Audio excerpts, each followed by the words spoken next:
Hello, unconventional founders, and welcome to The Founder's Truth, a conversation with Carlo Mahfouz and guests. Episode 4 continues the conversation with Dave Van Bennekum, author of the first self-help book on national security, as we discuss AI's role in communication, the difficulties of introducing new ideas, and the hard realities of change. And you start to lose that communication, right? We start to become a little more concerned about ourselves, about we feel a little exposed, those kind of things. And maybe, I don't know, maybe it'll get you talking. Maybe AI is a way to kind of, or technology as a whole is a way to kind of, if you can work it, is a way to overcome that, kind of initial instinct to just retreat. Yeah. Okay. Again, I think here I want to touch on so many great things you mentioned because I think it's really important. I think I would start with, I think AI, we'll talk about AI and technology, what it brings into, kind of bridging that gap. But let's talk about comedians a little bit because it kind of highlights the point I was making before very, very well. Comedians most of the time are talking about reality as real as it is. Like it is funny because almost how absurd things are in that dimension. And I think that's, it's interesting. The second book, which we're not going to discuss yet, the kind of main theme about it, which is dedicated to teams, the founder against teams, is absurdity. And the reason I picked absurdity is because one of the best ingredients to create space for others to participate is if there is a certain level of lightheartedness or like not being too serious about it. Because if you think about it, when we retreat to our own camps, we're being very, boxed in what we feel comfortable in, right? But the absurdity part, or like kind of the comedic element, is saying, I'm not taking it as seriously when I'm having a conversation about it, and I'm being playful with it. And that playfulness, what it creates that room and space for someone from a different camp to join me because they are as well taking it not seriously and playful. So now we have common ground. In the playfulness of it and the almost comedic component of it, we've created the common ground, even though we still sit in our respective different views and our opinions on our like kind of boxes of analytical and like we still sit on those. But in that gap where, we are being unserious, we created a common ground. And that space that, which is, core in book 1, which is ambiguity, that space where it's fuzzy, it's not clear, it's like unserious, it's like playful, that's where we meet. Like, right? And that's where we can start because now we have some common ground which we share, which we don't need to say like you're wrong or right. We're both being playful about it, so we don't care. Like it's no longer important. And I think that's fascinating. Where I think technology can lend itself is if we start using it for those, avenues. Simply put is, someone has an engineer on someone give me what I want to say in a story. Have you tried to listen to a scientist, for example, explaining something? You don't understand anything. Like, I don't know what you're talking about, right? So they don't have to figure that out. You can just, give them whatever and tell it, okay, tell me that with an analogy or give me a metaphor for what is the stock. And automatically, I'm not going to say it's going to work, but automatically you moved from one space to another, at least for you to reflect on and to see how far that distance is. And that's a great starting point, and vice versa. Like, I take a very highly philosophical concept or spiritual, and you've written about it or you've been discussing it, like just record. You don't need to actually write it, record and then send the transcript. That's how easy it is these days. And then tell it, okay, put this in a model or a framework. And I mean, I just did this for my book for a few of the chapters, and I'm like, holy cow, it's amazing. Like, it's amazing what it created out of like the level of information, which was high level philosophical, and now it drew it in one triangle. I was like, oh my God, like this is really cool. That translation, yeah, of course you need to edit it and fix it, and like, but that's as well bridging, like that's moving you to the common grounds as well, which is, I think is impressive. I think it's something which we didn't have access to before, and now no matter who you are, you're 20 years old, like just coming fresh into college, or an expert who've been in the business for 50 years, have access to that. And I think that's almost unbelievable. Yeah, I agree. I mean, you're really kind of hitting on, kind of that story I told earlier about buying pizza, right? It's just to lighten the mood a little bit, to have a little fun, to chat them up, to get them a little more comfortable. I mean, I did a little bit more. At least I like to think I did a little bit more. Somebody's going to watch this and is going to say, "No, Dave, that's about all you did." But I did things like I wrote some of the technical documents for the models, and I did, so I could learn what they were doing and those kind of things as well. But I think what it is, it just takes a lot of confidence to do that, right? It takes a lot of confidence to walk in as someone who has no experience in a world, and then come in and say, "Okay, I'm going to jump in and write your technical document for you." Thankfully somebody else was kind of looking over my shoulder, I'm going to, chat you up and stuff like that. One of the things, you have the lightening the mood part of the comedian and those kind of things, but the other part about it is just how much hard work they really put into it. And it's years and years and years of practice and refinement, and to try and get to where they are. And that's something that I think is pretty rare, right? To actually kind of be willing to put yourself on stage and then just figure it out and get better and better and better. One of my favorite quotes is from the comedian Steve Martin, who says, basically he's like, be so good that they can't ignore you, right? And his journey about, he did stand-up comedy for like 15 years, he did refinement for like 4 or 5 years, and then he had like 3 or 4 years of success, right? But no one's really got that time. So maybe there's we can leverage technology in a way that shortens his 20-year journey to something like maybe 6 months or a year or two, to kind of give us that confidence to actually be able to interact with each other when everything around you is telling you, no, you should be kind of going back into your safety zone. I think on that angle specifically, what comes to mind is that, typically what ends up happening from the beginning, we've optimized almost that confidence out of the conversation, because you, as just starting college, we're telling you, figure out what you want, as if it's that simple, right?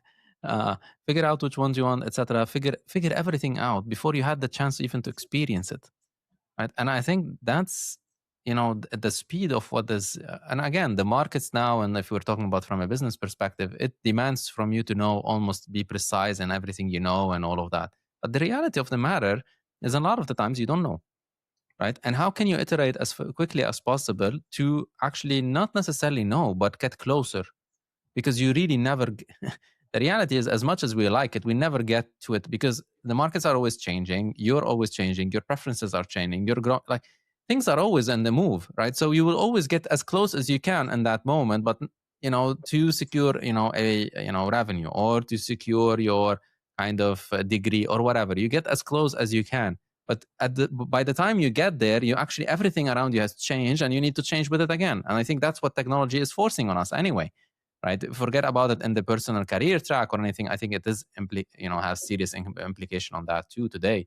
But every 10 years, I can put it in terms of code. Like code usually, libraries and stuff, because they used to, you need to be backward compatible, because code, like the libraries that you're using, keep changing almost on a yearly basis, like, right? And some of them are changing now on monthly basis. So how do you deal with that?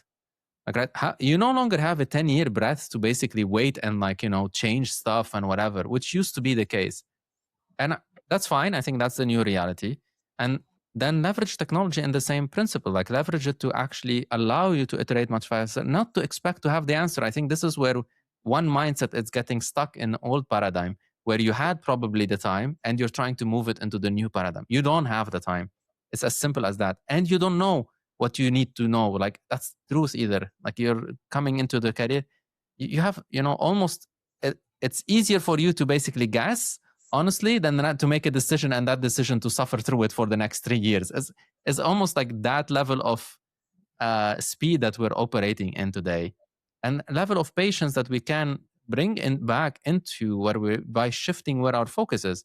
Okay, it's not about actually me knowing, it's more about me testing multiple things very quickly. And if you talk about innovation or any, they test many ideas very quickly, iterate as fast as you can, so you can figure things out.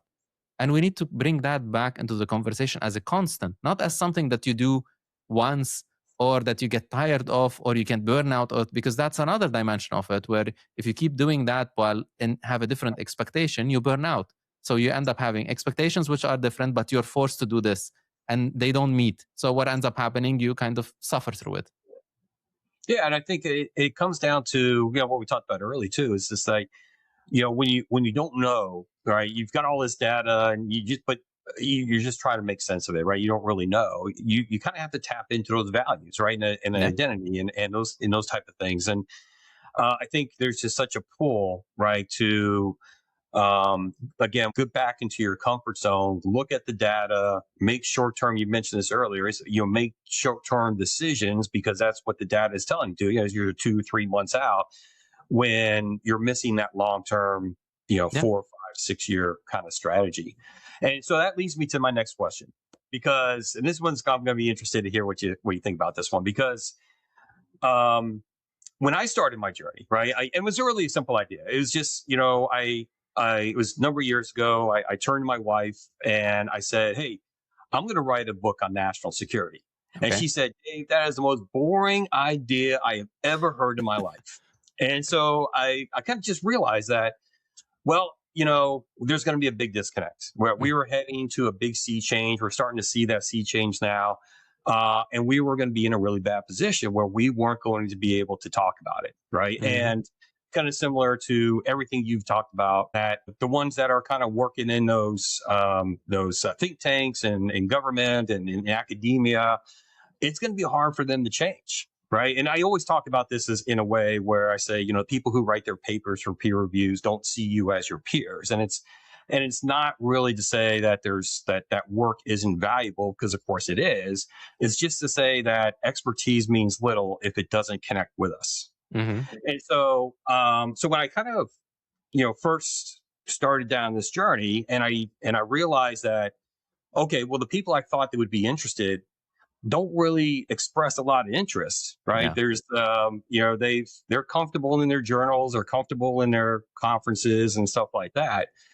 It's weird. I mean, let's face it. Sometimes I always talk about the difference between being a maverick and being weird is in the eyes of the beholder, right? So some people might say, "Hey, Dave, you're really challenging the norm." Others say, "Hey, you're kind of weird." Yeah. So that's something you have to deal with. But as I decided maybe a year or two ago, I had to pivot, right? I had to say, okay, well, knocking on this door isn't working. So I had to go direct to consumer. Okay. I had to go to the people who really are kind of wanted to know more information, were really interested in engaging, but were afraid to raise their hand and ask a question, because nobody wants to raise their hand just to get it chopped off. But I found out, like, okay, I got to de-emphasize the national security stuff and really enforce or reinforce the self-help stuff, stuff. And there were two parts of that journey. I'm just kind of curious. I'll let you talk because I'm talking too much here. But one is, as I went down that road, I realized that the more I went down there looking to make that connection, the more isolated I got. And I extended myself, and having trouble, right? So I'm kind of leaving the past behind. I'm going looking for this new market that's out there. And it was challenging, right? To be able to kind of talk about it, to express yourself, to kind of send out what you're trying to accomplish. Mm-hmm. And get people comfortable with, like, well, I'm not really interested in national security. Why would I be interested in you? Type of argument. And one of the things I realized in that journey was that, I went to a small school in Western Pennsylvania.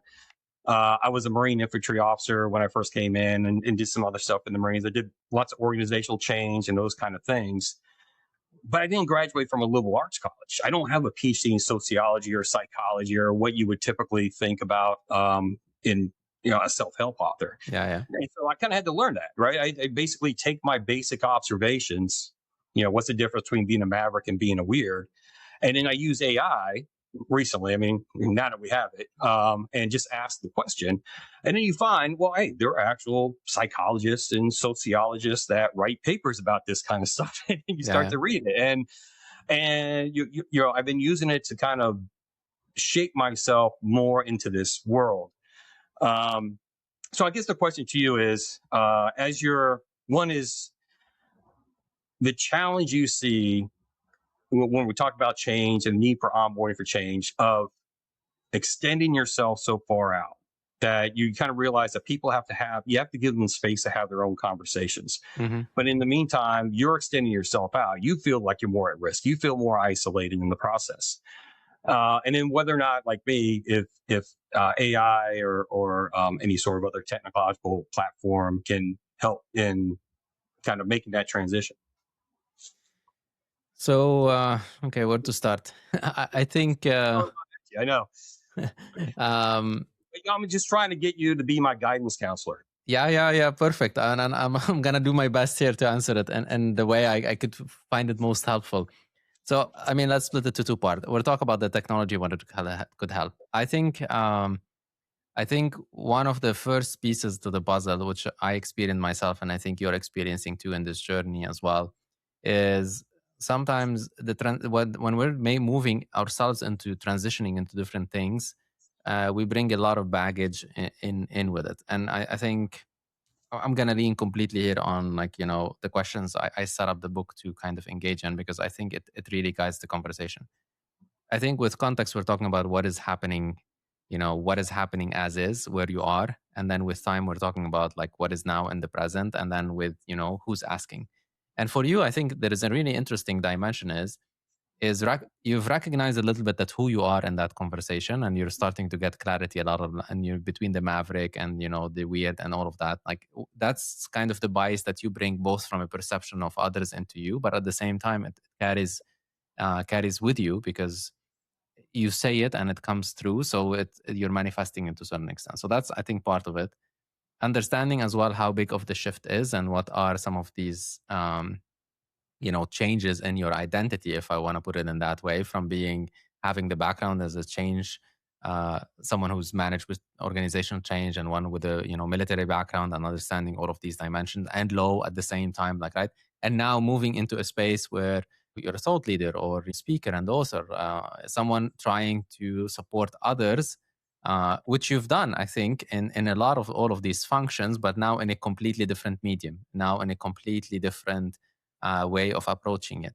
I think that change and that transformation, and what does that entail, and both from a who's the target audience, who's the customer for this, who want to be listened. I think that's you're starting to kind of touch what that looks like. And I think that's a very difficult journey. I think part of the problem is a lot of the times we think we know, and then once we start getting onto it, we realize, oh, okay, how far? And similar to what you just said, that who you expected to be originally, your target audience might not be. And to be honest, I think even who you expected to be today might not be them either. And as well, what the box that you shaped yourself in as well today might not that be it either as well. It's just part of the journey where you are. And probably where to take it forward from here is, first, you're already kind of expressing this step. We're recognizing where all of these dimensions are, but then understanding where are the gaps out of those. Okay, so you probably want to reach bigger audiences. You want to be able to have more people having that conversation. Why they're not having that conversation? Actually, these days in this climate, probably no one is able to have this conversation. Like, right?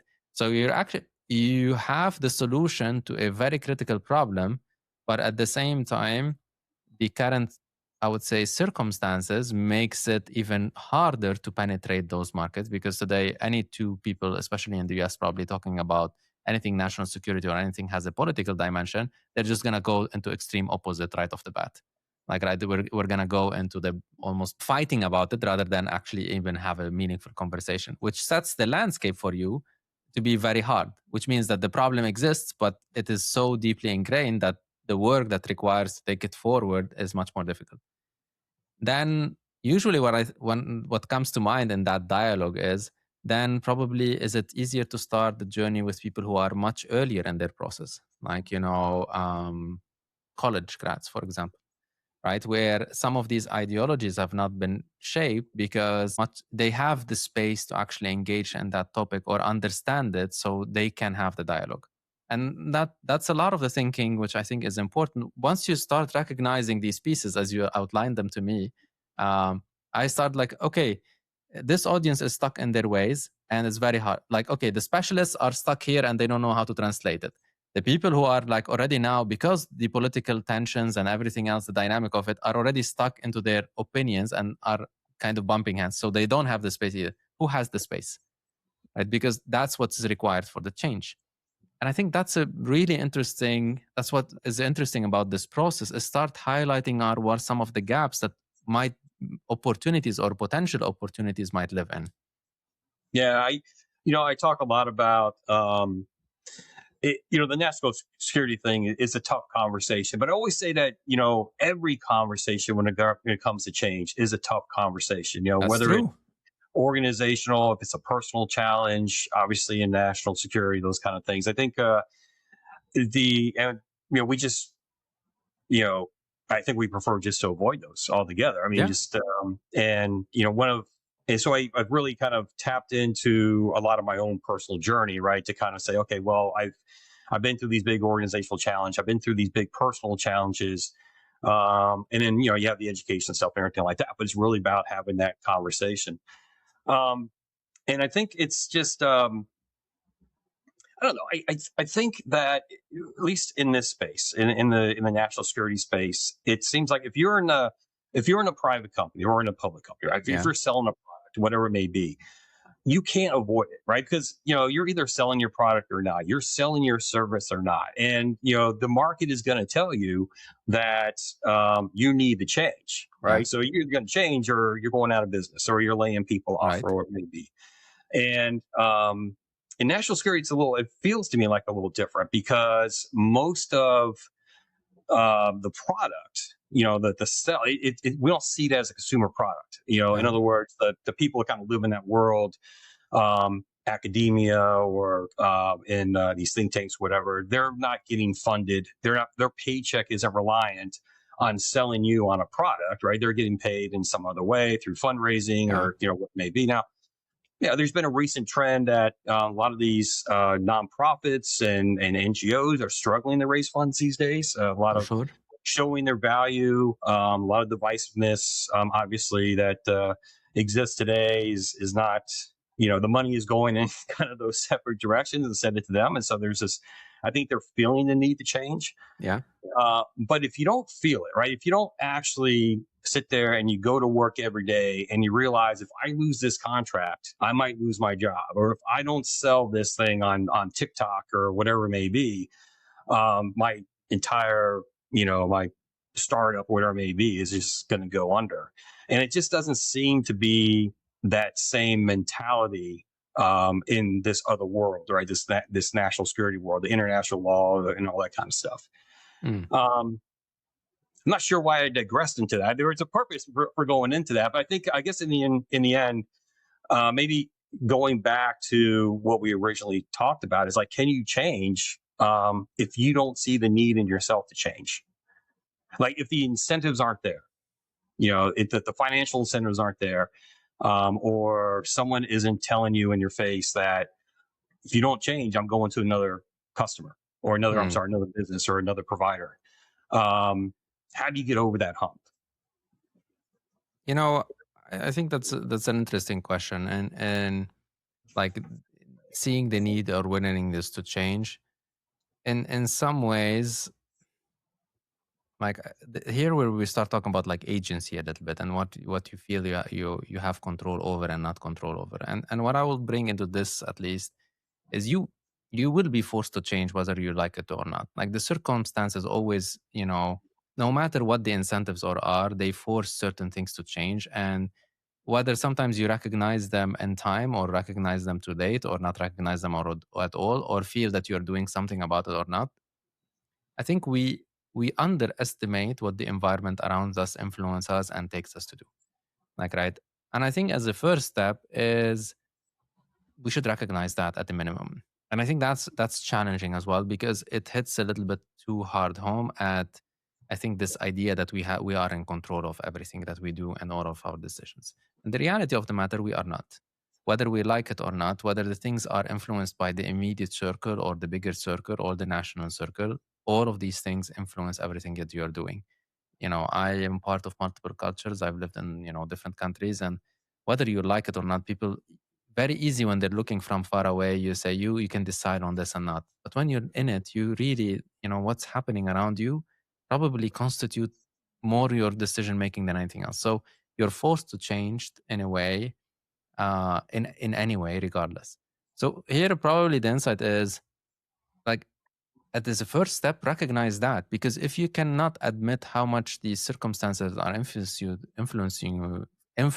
you to change, you cannot recognize that you need to change. Like, right, in a way, because then you're almost living in your own story, your own bubble of what that story and narrative looks like. And there you have control because it's a narrative and story that you own. And in that story and narrative, you're always going to feel that there is no need for anything else. But that's not the reality. And that's the disconnect. So anyone who's living, I think that's probably it, certainly, anyone who's living in their own story can tell you, like, I don't need to change because nothing else is impacting my story. I have full control of yours, of course, because it's your narrative. But the second you start thinking that, oh, I don't have control, and to be honest, 90% of the things you learn in your life, I would say, I'm going to say 90, and this is going to be like probably hurt a lot of people. 90% you don't have control of. Like, right, you don't have control of, the electricity, the, like, a lot of things that you've ignored that are shaping how what you have access to, how you live your life day to day, you don't have control of. And then you say, oh no, in that narrative and story, because that narrative and story is easy to trust. That narrative and story makes you feel comfortable, right? And destabilizing it, your brain is, our hue, like, it's gonna go into the defense and say, like, no, I don't want to, like, not. But it starts, probably I'm going to go back, start by recognizing that you are influenced already. Half of your decisions today, or what you think you have control of, are influenced by things that you actually have no control over it. And I think that's a great starting point. Yeah, I agree. Sorry to cut you off there, but I agree. But I also think they're going to come full circle back to where we started this with your three kind of analytical, creative, philosophical. Like, I also think there is just this thing about us that we don't like to be confronted with the fact that we may not be as smart or as athletic or as pretty or as funny as we think we are.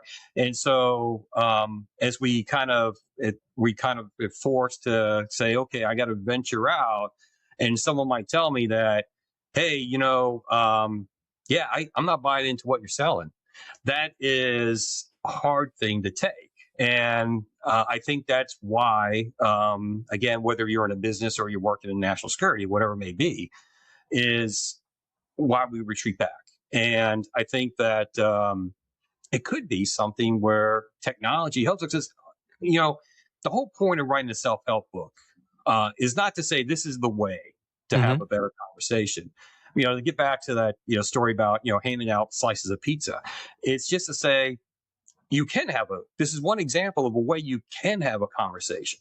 Yeah. Whether you like it or not, maybe it sparks an idea for you to be able to go out there and say, okay, well, this book wasn't worth the $10 or whatever it was. But it sparked my idea. And my idea is much better. I'll go off and do this, right? It's about getting over that initial hump because we're afraid, right? Whether you're a PhD in economics or international relations, or you're just a truck driver, or you're a nurse, or whatever it may be you're doing in life, we're often afraid just to extend ourselves. Because we'll become vulnerable. Someone might point back at us. Someone might chop our hand off if we're, if we raise our hand and ask a question. And that just kind of brings us into, a world where we're just kind of confining ourselves. Absolutely. I think a good example I like to bring up here is, as a child, you used to, face the world. As a parent, you put your child in the world and you know how much reality is dangerous. Like, right, a child can injure themselves at any point. Yet, if you lock them into a house and not allow them to, have some bruises, jump around a little bit, etc., they actually don't build an immunity. They don't build resilience. They don't build, and the research now is even reinforcing that even further. That children needs to be exposed to almost the elements in all of their forms and the risks that carries with it. When we grow as adults, though, we think we've kind of gone that period. Like, we think now we are, we know enough. we are safe enough that actually the world is no longer like that. The reality is in some ways less vulnerable or risky, but it is. Like, right? The only problem is the decision now we are super self-conscious about it. We actually don't, dare to do it. While when you were a kid, you don't think about a lot of these things, and your parents are probably restricting your environment. As an adult, you create that prison for yourself. You put yourself in that prison. And to be fair, I mean, not that everyone else has been shaping you to put yourself in that prison in the beginning, because reality, I would say, and I think that's fair. Reality is harsh in so many ways. It is full of risk. It requires a certain. It's so fragile. There is so many vulnerability in it, but at the same time, that's the beauty of it. Like, that's really the interesting part in it. And if we just shut ourselves from all of that, and no matter what conversation, whether national security or change or anything else, we are not living almost. Like, it's as if because we're not accepting reality as it is. And I think that's something almost a reckoning, and almost but at the same time an opportunity, because if that's what all it takes, it's so easy. It's not that far away as well. We've engaged in this actually as kids. We know what that is. We just kind of have to come back to that a little bit. Yeah, I agree. I guess probably a great way to kind of sum up this interview is I think you're right. I think it's um, if you're willing to do it, if you're willing to take the adventure, if you're willing to test yourself and extend yourself, whether you're a founder or any other kind of role, um, the it's stressful. I mean, I know it. I know from firsthand. It's a stressful journey. It's a difficult journey.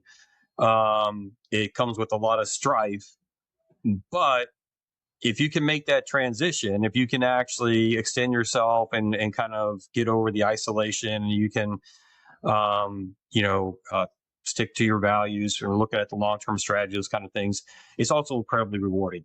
And I think, and that's one of the things I love about it is I love the fact that I almost in some ways,